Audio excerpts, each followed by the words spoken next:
Assalomu alaykum. Ekran oldidagi Sharq Turkistonlik aziz qarindoshlar. Ko'rayotganlar Dunyo guruhi Tor televiziyasining Ahmedan programmasi. Aziz qarindoshlar, hozir biz sizlarga Uyg'ur sud kollegiyasining hukm e'lon qilish yig'ini o'tkazilgan Londondagi Churchill sarayidan Ahmedandan bu programmani taqdim qilyapmiz. Aziz qarindoshlar, hammalar ma'lum bo'lgandek Dünya Uyghur Qurultayı'nınki teşebbüs ve arzu bilen 2020 yıl 9. ayda kurulgan Uyghur Sud Kollegiyası mana hazırga kadar kendi 3 ketim isbatlanmaşlığını ötküzdü ve bu isbatlanmaşlığının jarayonida Sharq Turkistonlik ve chet ellik şahitlardan bulup, guvohchilardan bulup 70'den ortiq kishininki guvohligini aldı ve bu jarayonda 500'den ortiq kishininki yazma arzini topshirib oldi ve sudning 9 kishilik bağlash aytdi. Sud tarafidan taklif qilingan 30'dan ortiq mutaxassis ve advokatlar necha 10 ming betlik yozma arznamani mana qisqa muddat ichida tekshirib, uning qonun asoslari bo'yicha uni aniqlik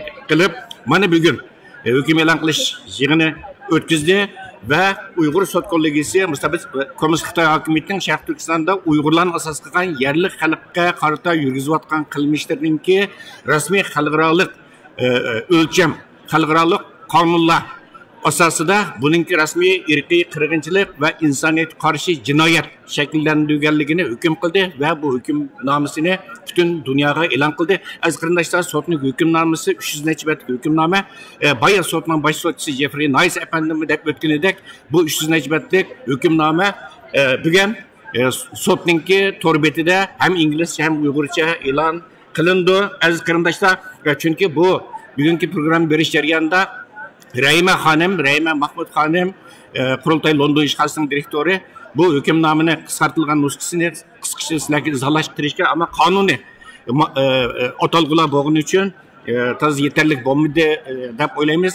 Biz buni yana qaytadan program oldiga akilib, uni taqdim to'liqlab diqqatingizga taqdim qilishga tirishamiz. Aziz qarindoshlar, bu sudning hukm e'lon qilish yig'inidan keyin darallar Dunyo Uyg'ur Qurultayimi uning ulapla axborot e'lon qilish yig'ini ichib bu sudningki hukmnomasini qarshi olganligini bildirdi ve bu axborot e'lon qilish yig'iniga hammalar tunishlik bo'lgan Uyg'ur xalqining qadrli do'sti Angliya parlamentining a'zosi Nusrat G'ani apandim o'zi bevosita riyosatchilik qildi ve Dunyo Uyg'ur Qurultayining axborot e'lon qilish yig'inidan keyin mana hozir sizlar ko'rdinglar Uyg'ur sud kollegiyasininki 9 kishini tarkib topgan bağlash heyeti bu yerda chet el agentliklarininki savollariga, muxbirlarning savollariga javob berdi ve sudning qurilish tarixi, sabablari, buning ishga qurilmasi, xizmat funksiyoni haqidagi ve başka turli savollarga bu yerda javob berib, buni hozir rasmiy aziz qarindoshlar Uyg'ur sud kollegiyasininki hukm e'lon qilish yig'ini bir tugagan bo'ldi.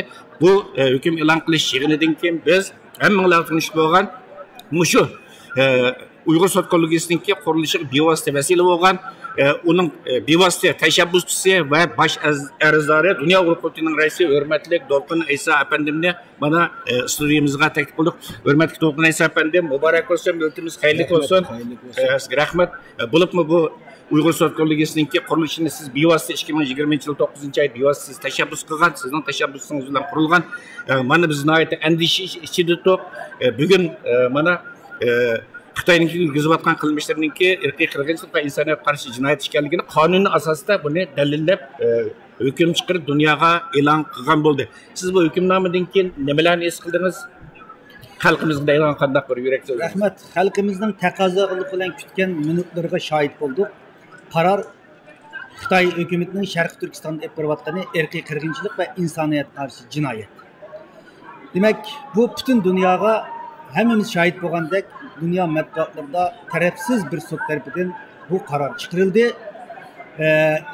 Bir yıldan artık, hatta 1,5 yıldan artık vaktin bu yan sudning necha 10 ming bocha materiallarni 500'ün artık guvohchilarning guvohligini astoydil tadqiq qilish orqali mutaxassislarning baholarini astoydil tadqiq qilish orqali jafoliq bir xizmatdan keyin bir sud mahkamasi bugun 300 betlik hükümünü kıskartılgan nüshasini bugün e'lon qildi.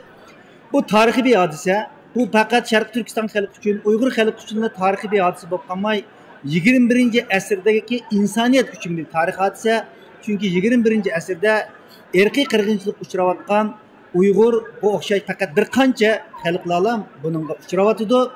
Shuningga bu 21. asrdagi bu yuz berayotgan irqiy qirg'inchilikni to'xtatish uchun xalqaro tarafsiz bir sud mahkamasining qonuniy xalqaro qonunlarga tayangan asoslangan bir hukmi kerak edi. Bu qaror chiqdi.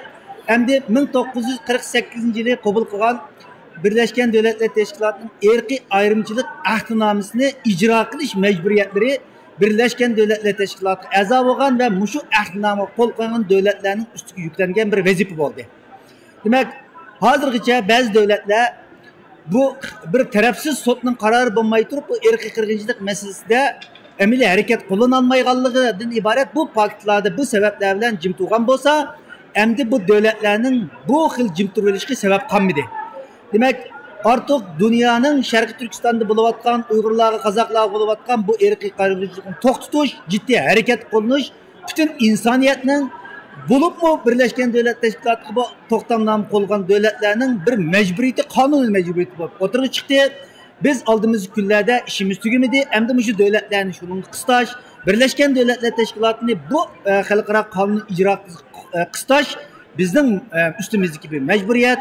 Ben ahırda bu sotqa 1,5 yıldan bu yan japalı hizmet kılan bütün kamp şahitlerimizga guvalık bergen, chet ellik mutaxassislarga, bizga iqtisodiy yordam qilgan vatandaşlarımızga, teşkilatlarımızga, şundaqlı bütün tercüme işlerga yordam qilgan, xalisona hizmet kılan bütün ziyolilarimizga ve şundaqla mushu sotni amalga oshirish uchun kecha kunduz bir septe bir maqsadda her xil boruncha pullarga, her xil shikoyatlarga, her xil töhmetlerge karşı kökrek girip gelgen dünya kurultayının bütün rehberlerine, saptaşlarına ve bu sotni kollap ekran aldırda takaza bop tuğan dünyanın hem caylarındaki bütün Şarkı Türkistanlık Uygur kerimdaşlarımga şükranlarımı, rahmetlerimi bildirmem. Ama vazifemiz tügemedi, vazifemiz tek aldığımızda ve kolumuzda pulatdak bir paket var. Hem de devletlerini, insaniyetini, bu kırgınçılıkni, bu insaniyet karşı cinayetini to'xtatish uchun amaliy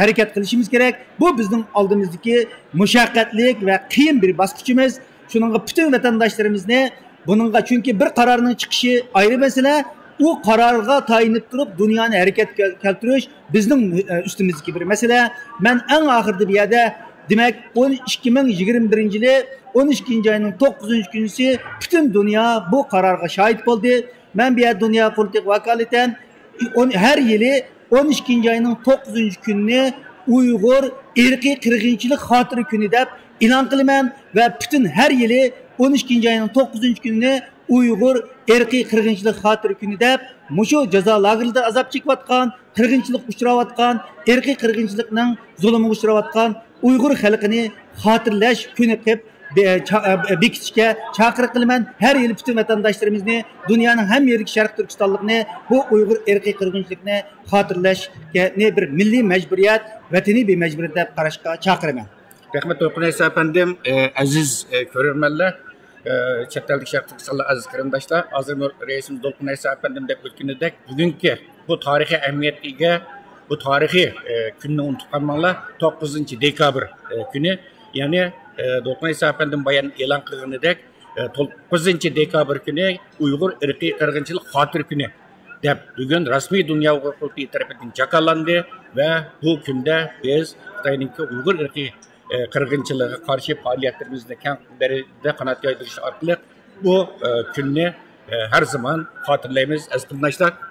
Shuning bilan istansimizningki Uyg'ur sud qo'lligisining hukm e'lon qilish bugungi yig'ini haqidagi naqbaydan programımız bir şeyde ahırlaştı. Keyif qatimliq programımızı görüşeyle. Görüşküçe aman bulunlar. Hayır hoş.